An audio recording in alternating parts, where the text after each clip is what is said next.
What if science could somehow prove that Bigfoots weren't real, but people continued to have sightings anyway, much like they do today? What would that mean? Well, it would mean a handful of things. Let's look at those options and explore if Bigfoot wasn't real.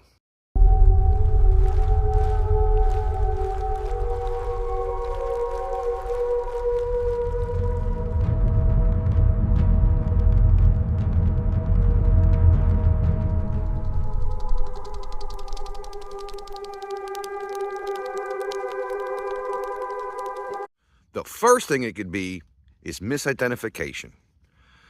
Maybe someone sees a black bear or a grizzly bear standing on its hind legs. They get excited. They saw something that to their eye didn't make a lot of sense. So let's call someone because I just saw a Bigfoot. And that does happen. Bears standing on their hind feet. People see them. They're excited because they saw something out of the ordinary in the woods, or what they thought was unordinary. And they call and make a report that they saw a Bigfoot, when in fact it was just a black bear standing on its legs, maybe trying to get something out of a tree, or sometimes they even walk, sometimes a great distance on two legs. But it could also be someone hunting, dressed in a ghillie suit. Now those look like hair that kind of hangs. They're camouflage. What if it's, dusk or early morning, right at sunrise? You might see a haired creature bipedally walking in a woods. Again, that's a misidentification. Or what if it's someone just dressed in camouflage, walking through the woods, blending in with the environment? Well, then you see, again, a bipedal something walking through the woods. Again, misidentification. You get a report, hey, I just saw a Bigfoot, when it was just some guy going hunting. These happen all the time. People see something, imagination takes over. Maybe they got Bigfoot on the brain and they want to see a Bigfoot. So, everything that's in the woods that moves is a Bigfoot. Some people do that. You got to take a scientific approach. And you also got to be really familiar with your local fauna and the habits and behaviors of your local fauna, because bears often stand on 2 feet. Now, another thing that it could be, maybe you see a stump. It's in the woods, it's large, it's brown. Maybe you're moving and it appears to move as you are through the trees as you walk past. Well, again, that's a misidentification. So learn your fauna, learn the area where you live, the habits of the animals, and even the noises that they make. Because sometimes the misidentification isn't what you saw, but what you heard. So get familiar with the local fauna before you go out looking for Bigfoot, or before you go doing anything. Because you might find a Bigfoot where there really aren't any because of misidentification. The second thing it could be is pareidolia. What pareidolia is when you see something, and sometimes, like a light plug, you look at it and it looks like it has 2 eyes and a mouth. That's pareidolia. That's your eye seeing something and your mind trying to organize it and make sense of it. Now, a lot of people claim that's something from our evolutionary past that kept us safe from predators. Because pareidolia doesn't always make a face. Sometimes it makes figures. Maybe it looks like an animal of some sort. A bear, a tiger. But your mind's just organizing often inanimate objects. And it happens in the woods. Anyone who's ever been deer hunting in the morning probably knows what I'm talking about. Because what happens is, you're out in the woods before the sun comes up. You're sitting in your tree stand or in your blind.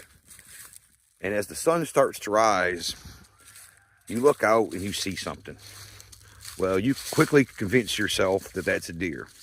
Sometimes, in the early morning haze, you even see it moving.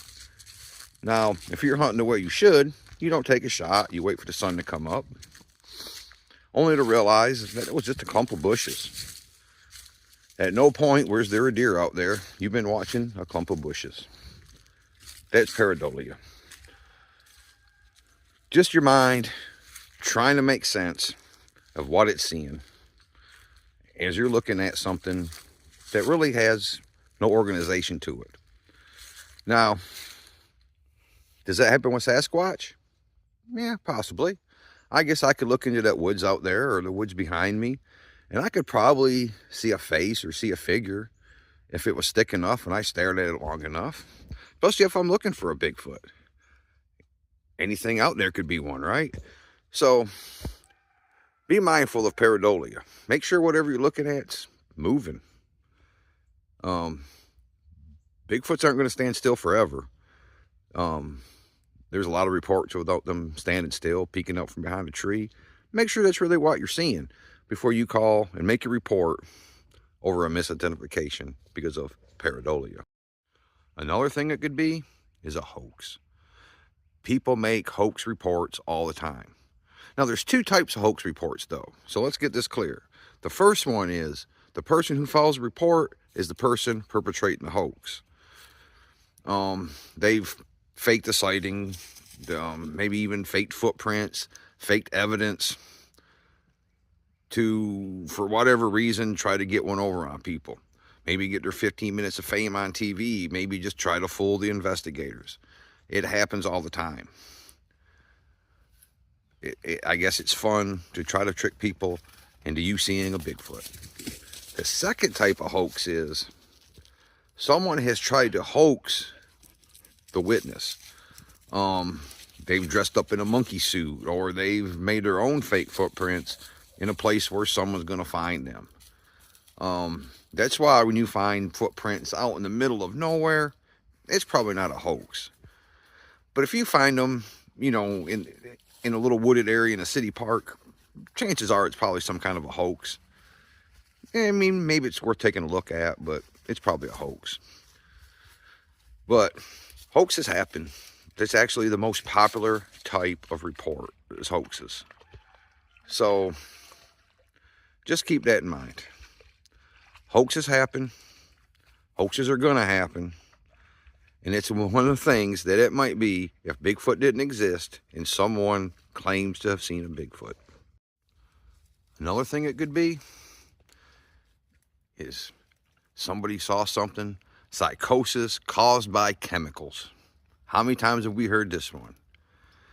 And it's actually became so common that people often start a report with, I ain't been drinking and I ain't been smoking nothing, because that's what people like to say. Someone claims they saw a Bigfoot. Oh my God, how much you been drinking? Oh my gosh, what have you been smoking?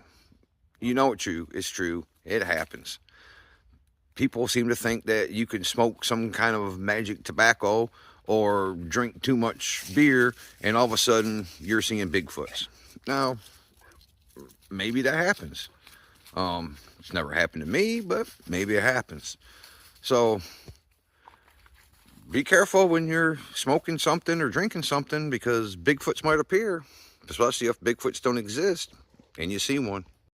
How about just psychosis, a mass psychosis that causes people all over the United States and really North America to see a Bigfoot when they're in the woods? Maybe it's something in the pollen. Maybe it's something in the grass.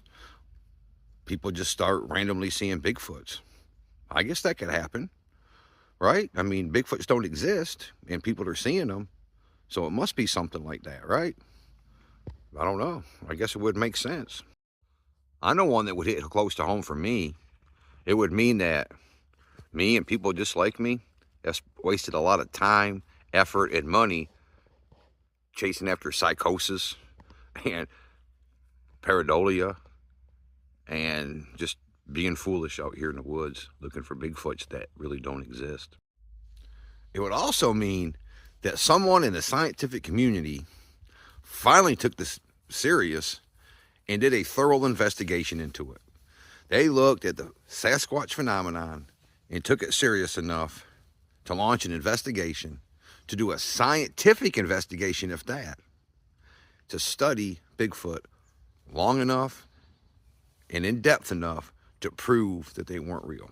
But we all know that's never going to happen. So we're never really probably going to get to the bottom of the Bigfoot phenomenon, because other than a few handful of scientists that have been out there, who have both sadly passed away.